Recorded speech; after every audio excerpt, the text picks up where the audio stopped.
Hello and welcome back to another episode of song reviews and lyric breakdowns from Eminem's latest album. And previously we covered the song I Will, and in that one Eminem lyrically mopped the floor with El Jamar in the figurative house of hip hop.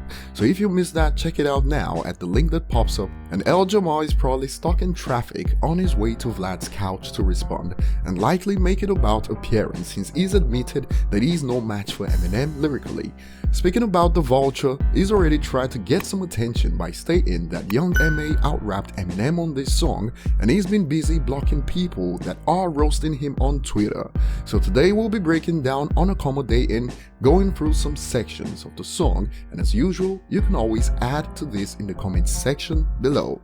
As we begin, remember to hit the like button if you enjoy content like this, and if you're new here, don't forget to hit the subscribe button and turn on notifications to never miss an upload. This is the song that initiated the Ariana Grande fiasco that resulted in another failed attempt to cancel Eminem. I call it cancellation turned promo. So Eminem starts his verse and includes Thanos on your HOs, which should be obvious since Thanos snaps his fingers and half of the population disappears.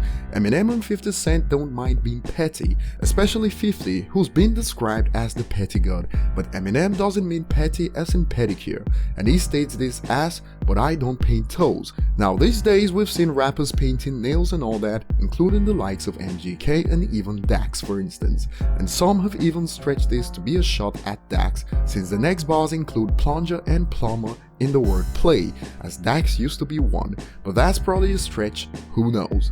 Now let's move on to the bit where Eminem mentions MGK, and if you're wondering why Eminem randomly mentions people that he's turned to ash, it's because you become a permanent fixture in his lyrical mixture when you cross his path.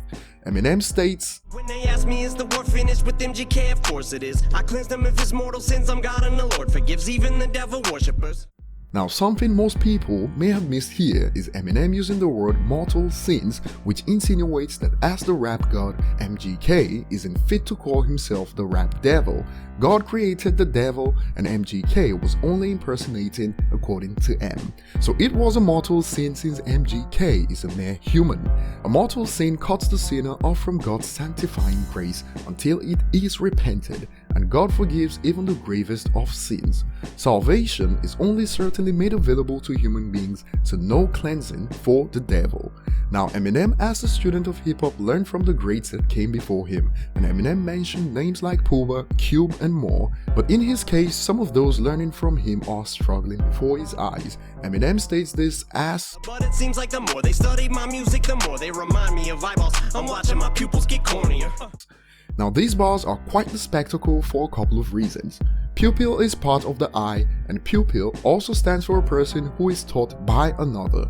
Cornea we know is an attempt to be cool and edgy, which ends up embarrassing, and cornea is also a homonym for cornea, part of the eye, hence they remind him of his eyeballs, and the bars that follow this caused the controversy that ended up as promo for the album.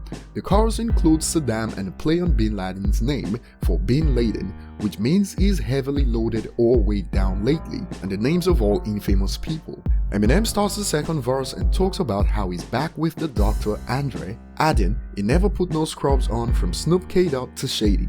K-Dot there is Kendrick Lamar, and notice that since the bars before this had to deal with Doctor operating like a doctor, it could also mean that Dr. Dre didn't put scrubs on, special hygienic clothing worn by surgeons during operations. No scrubs will also translate to no insignificant rapper, and only top tiers like him, Snoop and Kendrick. Now just after the Bimbo and Nintendo cartridge bars that reminded Eminem of his broke days, since when cartridges were used in home consoles, Eminem was still broke. Eminem adds this as a follow-up. "I don't smoke but I got paper, to be blunt I'm rolling in dope." These bars are filled with meanings all over the place.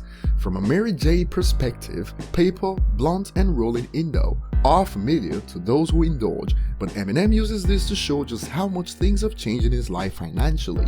I got paper means I got money, to be blunt means to be honest, and I'm rolling in dough means at the moment he's rolling in dough, which is a slang for money.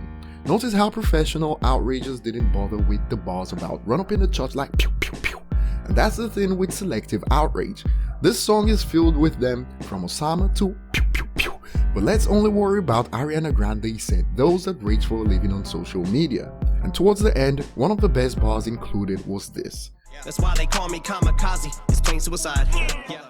Kamikaze pilots sacrifice your planes to destroy targets, so you could call it plain suicide. And going against Eminem is pretty much plain suicide because you're willingly starting something that will end you. So that will be all, and as always, feel free to chip in the comment section below. Like and subscribe if you haven't, follow me on Twitter/Instagram at ETLifestyle_web, and thanks for watching.